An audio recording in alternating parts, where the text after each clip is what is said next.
জীবাশ্ম জ্বালানির ওপর নির্ভরতা কমিয়ে পারমাণবিক বিদ্যুৎ উৎপাদন বাংলাদেশের জ্বালানি নিরাপত্তায় যোগ করবে নতুন মাত্রা। ভবিষ্যতে বাংলাদেশকে ছোট মডিউলার রিঅ্যাক্টর, ফ্লোটিং এনপিপি সহ আরও নতুন পরমাণু প্রযুক্তি দিয়ে সহায়তা করতে চায় রাশিয়া। চ্যানেল 24-কে দেয়া এক সাক্ষাৎকারে এসব কথা বলেন রাশিয়ার পরমাণু শক্তি সংস্থা রোসাটমের মহাপরিচালক অ্যালেক্সি লিকাচেভ। জাহাঙ্গীর আলম রতনের ছবিতে শামিমা সুলতানার রিপোর্ট। রূপপুর দেশের প্রথম ও একমাত্র পারমাণবিক বিদ্যুৎ কেন্দ্র। প্রায় এক যুগ ধরে চলা এই বিশাল কর্মযজ্ঞে নির্মাণ সহযোগী রাশিয়া, এমনকি 90% ঋণ দিয়েও সহায়তা করছে দেশটি।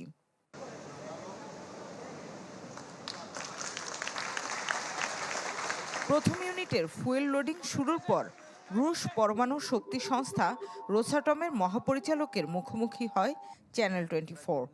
এ সময় তিনি তুলে ধরেন প্রকল্পের নানা দিক।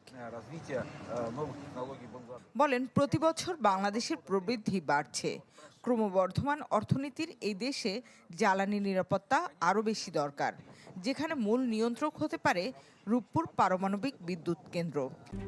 RICL TMX, যুগের পর যুগ স্থাপনা থাকে মজবুত, যা হরমুজ প্রণালী বন্ধের মতো বৈশ্বিক অস্থিরতার ধকল থেকে বাঁচাতে পারবে এই দেশকে।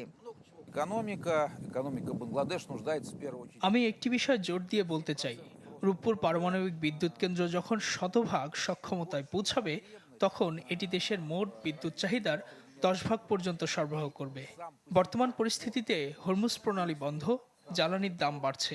এর মধ্যে পারমাণবিক বিদ্যুৎ কেন্দ্রটি নির্মাণের মাধ্যমে আমরা এদেশের জাতীয় বিদ্যুৎ সার্বভৌমত্ব প্রতিষ্ঠা করতে সহায়তা করেছি। এখন সরকারের সাহায্য, দাম, জীবাশ্ম জ্বালানি বা এই জাতীয় কিছুর উপর নির্ভর করতে হবে না। অ্যালেক্সি লিকাচেভ জানান, পারমাণবিক বিদ্যুৎ কেন্দ্র নির্মাণ ও বাস্তবায়নে সহায়তার মাধ্যমে বাংলাদেশের বিদ্যুৎ খাতকে স্বনির্ভর হতে সহযোগিতা করছে রাশিয়া। বলেন, আরও নতুন এবং আধুনিক পারমাণবিক প্রযুক্তি দিয়েও সহায়তা করতে চায় রুশ কর্তৃপক্ষ। রূপপুরে আসার আগে মাননীয় প্রধানমন্ত্রী জনাব তারেক রহমানের সাথে আমার একটি বৈঠক হয়েছিল। তিনি দেশের বিদ্যুৎ স্বনির্ভরতা, জ্বালানি নিরাপত্তা নিয়ে উদ্বেগ প্রকাশ করেন। আমরা তার কাছ থেকে 2 ইউনিটের কাজ শেষের জন্য সমর্থন পেয়েছি। আগামী বছর আমরা দ্বিতীয় ইউনিটে প্রি কমিশনিং এর কাজ শুরু করার পরিকল্পনা করছি। এছাড়াও প্রধানমন্ত্রীর কাছে প্রস্তাব দিয়েছি, তারা চাইলে ছোট মডিউলার রিঅ্যাক্টর, ফ্লোটিং এনপিপি এবং রোসাটমের সরবরাহযোগ্য আরও অনেক ধরনের পণ্য সরবরাহ করতে পারব।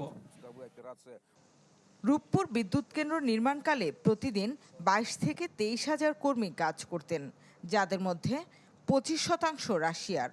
চুক্তি অনুযায়ী 1,100 জনকে প্রশিক্ষিত করার কথা থাকলেও আরও বেশি বাংলাদেশি কর্মীকে দক্ষ জনবল হিসেবে তৈরির প্রতিশ্রুতি দেন রোসাটম প্রধান।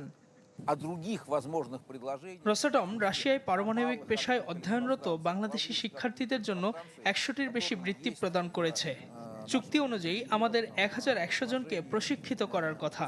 তারা ইতিমধ্যে রোসাটম টেকনিক্যাল একাডেমিতে প্রশিক্ষণ সম্পন্ন করেছেন এবং রাশিয়ার পারমাণবিক বিদ্যুৎ কেন্দ্রগুলোতে হাতে কলমে অভিজ্ঞতা অর্জন করেছেন। পারমাণবিক বিদ্যুৎ কেন্দ্র পরিচালনার প্রস্তুতির পথে এটি অন্যতম গুরুত্বপূর্ণ একটি পদক্ষেপ।